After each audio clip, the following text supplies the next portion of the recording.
Hello everyone, welcome to this week's Gran Turismo 7 Daily Race and Strategy Guide, where we're off to Deep Forest Raceway in the Group 3 machinery. Now, you're probably going to hear a lot of people complaining that we're at Deep Forest Raceway once again, and I must admit, when I seen the settings and looked at this one this morning, I thought, yeah, you're taking the piss, PD. However, it really surprised me to learn that we actually haven't done this precise combination of Group 3 at Deep Forest Raceway normal layout since August 2023.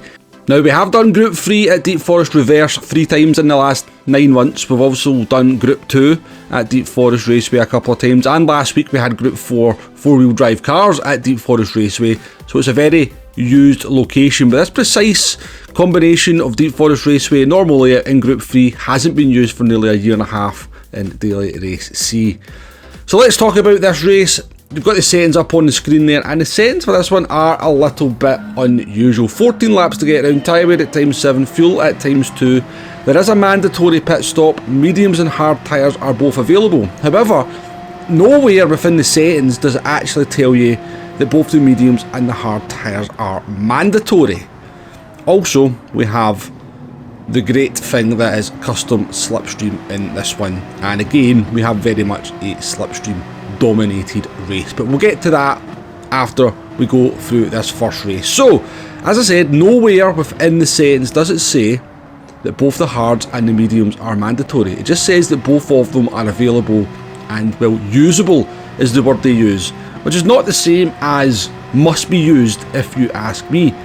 So I went into this first race, started on the mediums, and thought, let's just do a double stint on the mediums and see what happens. Now, I wasn't 100% sure what was going to happen. I did notice that quite a few drivers were doing the mediums and the hard tyres. I'm thinking, have they not read the rules? Have I misinterpreted the rules? There was only one way to find out. So in this first race in the Porsche, we did a double stint on the mediums, just pitting right down the middle on lap 7. And we can just take a look at the pit loss while we're here. So your pit loss is 17.5 seconds, and fuel is going to be no issue whatsoever. But yeah, I was thinking, looking at these settings, have PD tried something a little bit different here?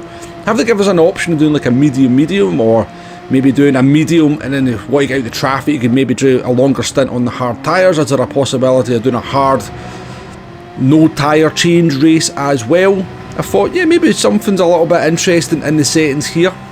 But coming to the end of the race here on lap 14, we're going to find out, can you do a double stint on the mediums? And I think you probably can guess from the way that I'm going on that the answer to that is no, you can't. You get a 2-minute penalty.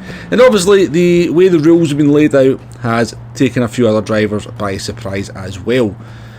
So with that knowledge in mind, let's go into the next race. So even though it doesn't say that both tyres are mandatory, there is a mandatory pit stop, and obviously you'll get a 2-minute penalty if you double stint the mediums, so you are going to use the mediums and the hard tyres in this one.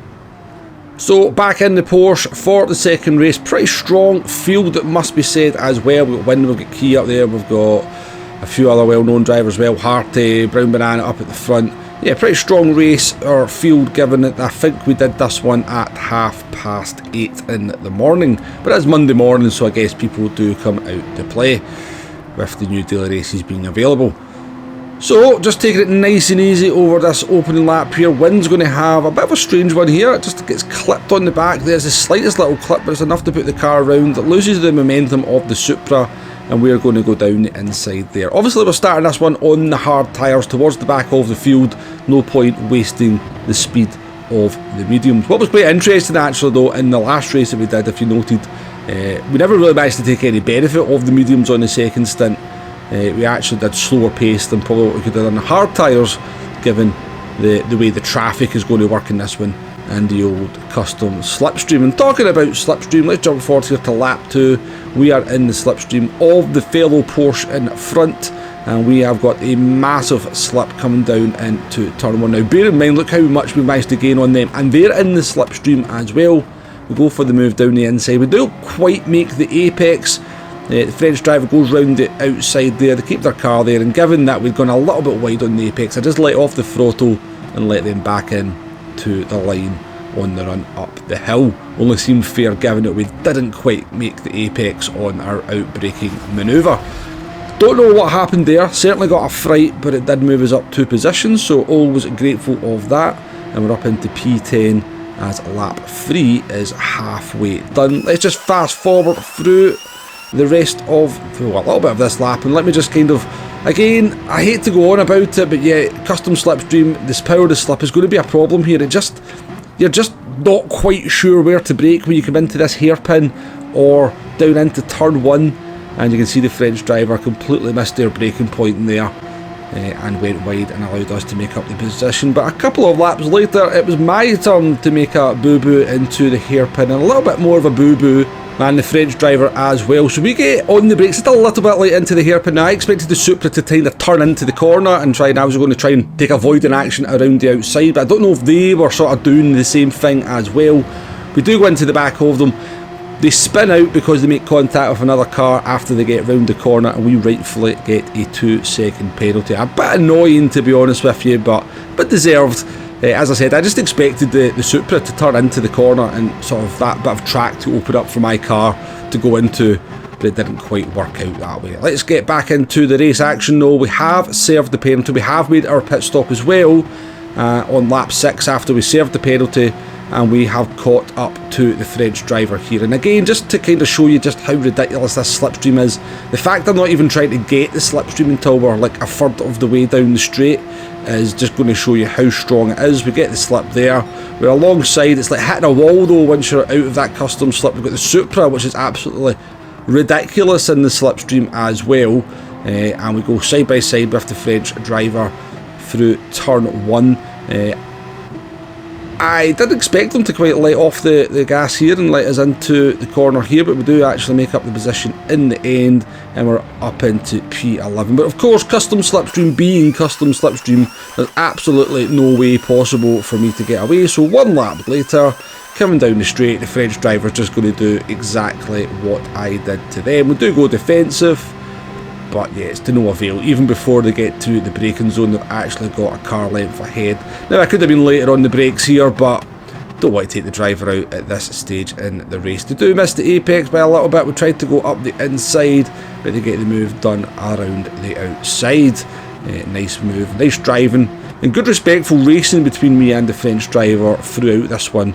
We seem to be in close proximity to each other for quite a lot of it. So jumping forward here to lap 13, of course, we've swapped positions a couple of times because of the custom slipstream and the French driver. Again, they can't get away from you. There's just absolutely no way possible for them to get away. Obviously, maybe looking in their mirrors a little bit, the French driver is going to go a little bit wide of the apex. We're going to try and take a tight line in the inside. There's a little bit of contact. I didn't realise at the time that it was actually the Greek driver that had made contact with me.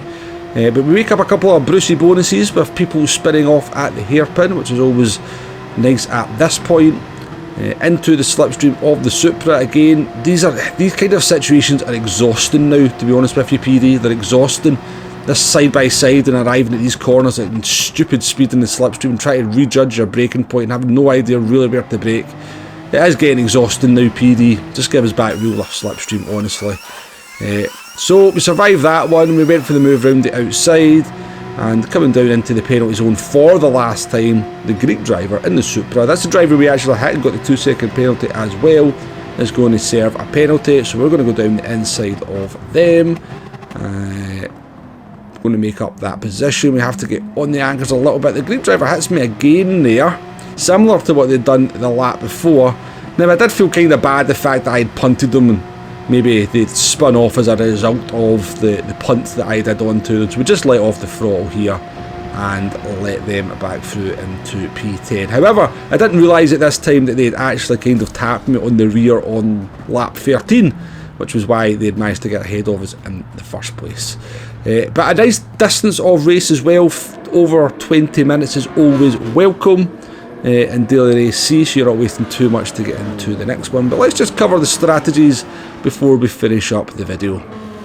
So your optimal strategy are pretty much splitting it down the middle, 7-7, or if you want to go a longer lap on the mediums and then a shorter lap on the hard tyres. There's not going to be much between doing the race either of those ways, and you're going to get the best tyre performance, bang for your buck if you like, throughout the course of the race. There is an undercut strategy option available as well. You can start on the hard tyres. You can pit as early as lap 3 and do 11 laps on the mediums, but you will be very slow towards the end. Something more sensible is maybe 4 or 5, and then your medium tyres will be a little bit better towards the end of the race, rather than doing something as extreme as the 3. But you're still going to be vulnerable to people who are doing the optimal strategy if you happen to jump them. And with that custom slipstream, and with the race being completely dominated by the slipstream as well, it seems even stronger than normal. There's 2 massive straights on Deep Forest, so yeah, you're not getting away. And even if you manage to open up a gap of about 4 seconds, as soon as they get that down to 1.7 and they're in that slipstream, they'll just gobble you up and you will be a sitting duck. But it's not a bad race overall. There is a lot to like about the settings, even if it does feel very much like a repeat combination. But once again, the racing is completely dominated by that overpowered custom slipstream and the chaos that it brings. But thank you very much for watching, folks, and I'll catch you on the next one. Goodbye now.